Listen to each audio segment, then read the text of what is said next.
How you doing? Welcome back to the channel. Chad, your gracious host here at CK Knife and Tool, and I bring you my new friend, Vivor. Actually guys, I'm gonna unbox, put this together for you and show you what this is all about. But I wanted to first introduce Vivor. Some folks in the tool industry, or guys in general, that just like to fill their shop with a lot of little luxuries in life, as well as maybe people in the commercial industry like hotels, restaurants and such might already know who Vivor is. Well, Vivor and I have just signed together and I am a new affiliate with Vivor. Vivor is, in a nutshell, a awesome online company that provides a plethora of products for everybody. From an individual that just has a tiny little shop, working out of their garage, doing a little woodworking or some type of little metal work, or just arts and crafts, all the way to someone that owns a hotel or motel or even a small restaurant or a little stand someplace in Podunk, Iowa. No offense to you Iowans.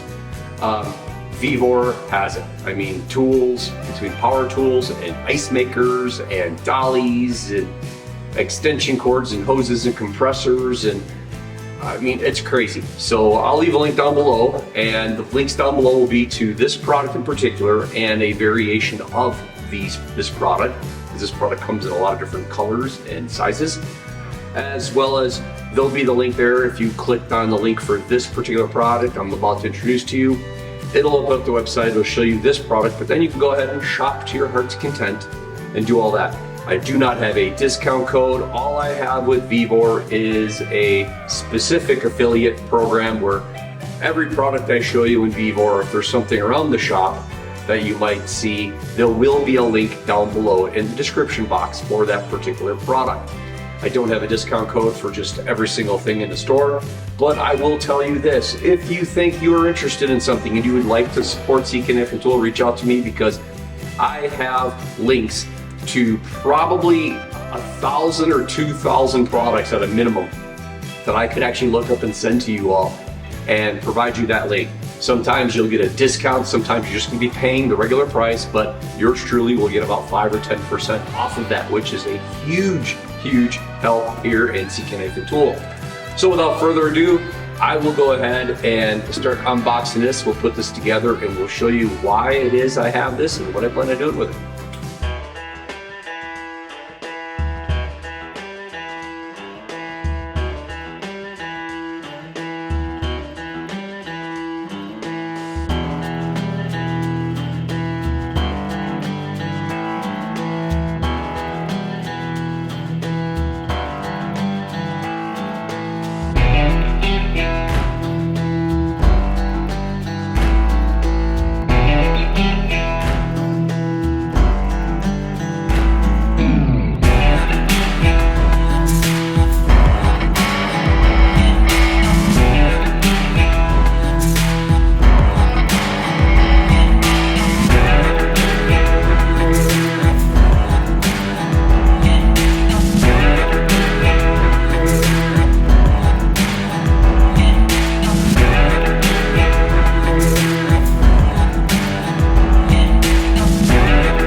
Well, guys, there you go. Ah, man, I'm rather pleased with it.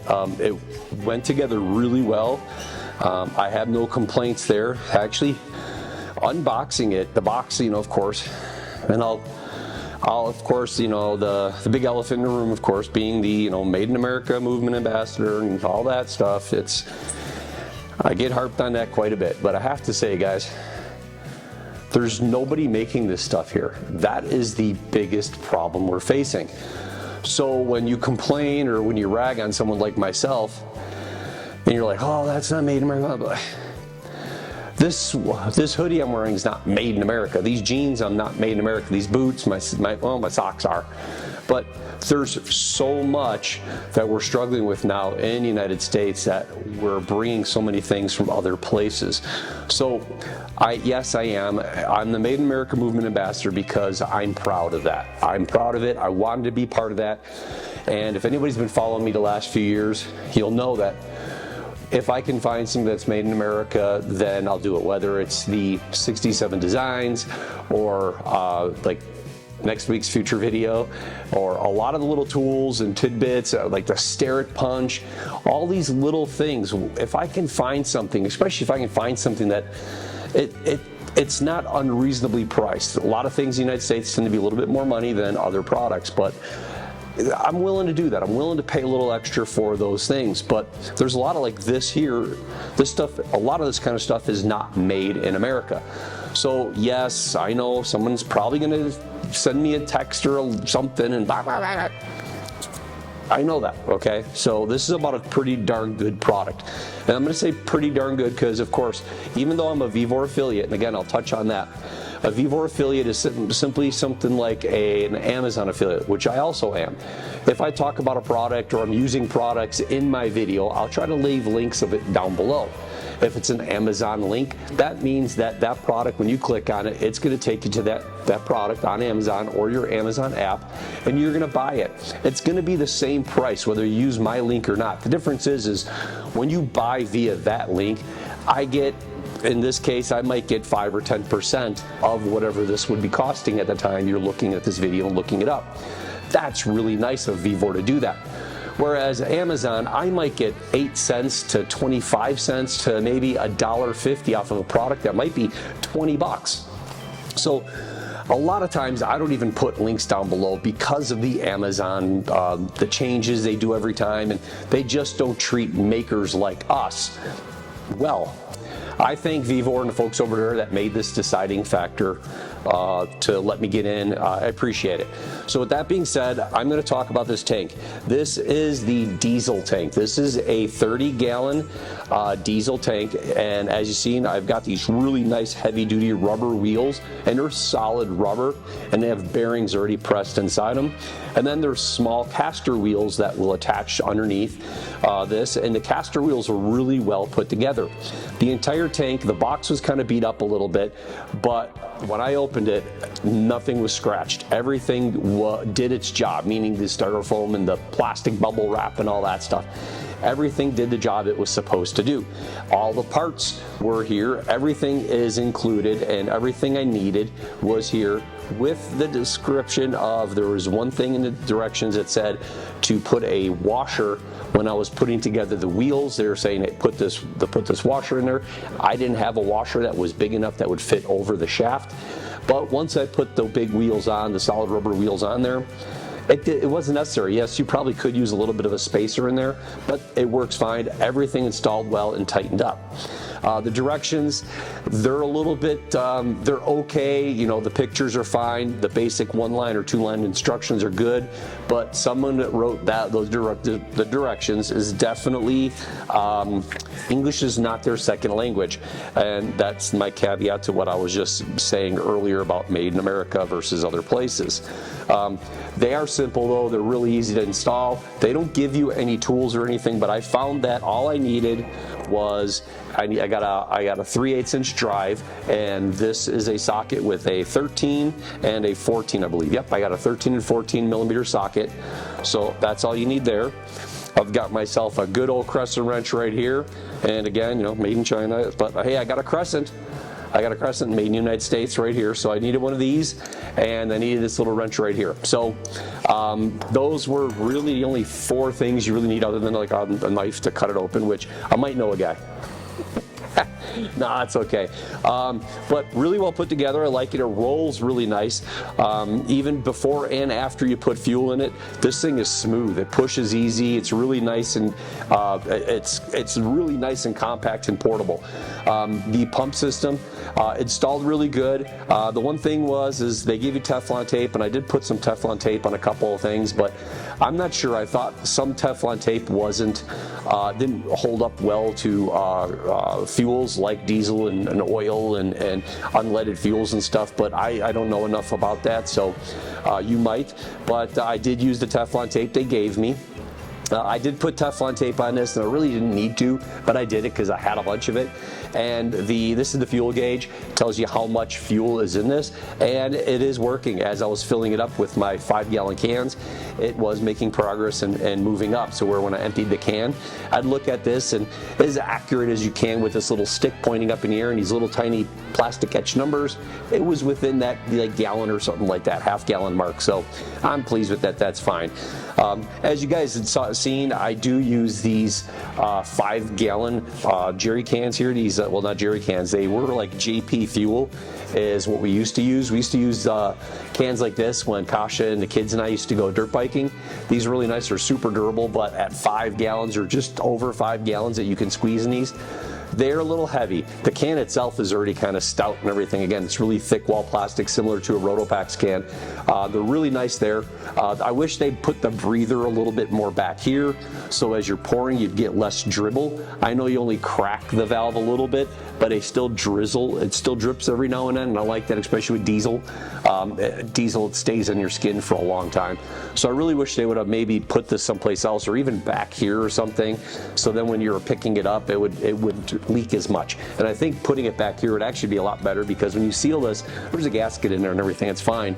But when you're picking it up and pouring, this would be way outside of where the fuel is going, whereas you're pouring here, the fuel has a tendency of hitting the spout and dripping out.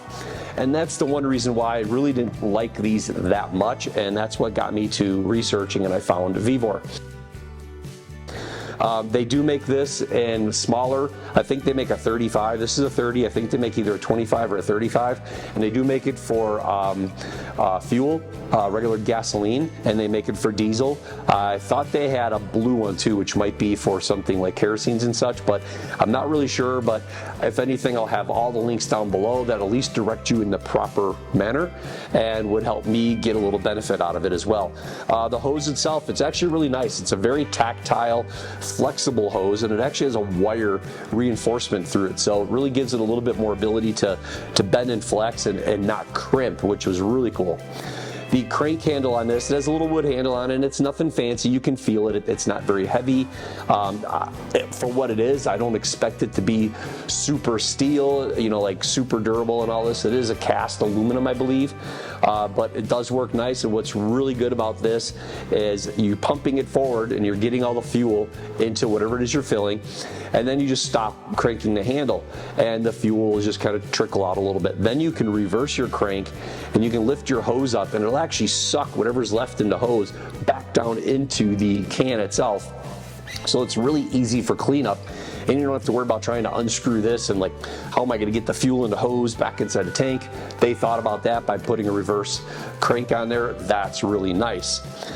One of the other things I did is I ended up filling this up with about 10 gallons of diesel, and then I went ahead and I started to pump some of the diesel that I'd poured in here back into the empty JP can that I had, and I did about like 3 gallons of that.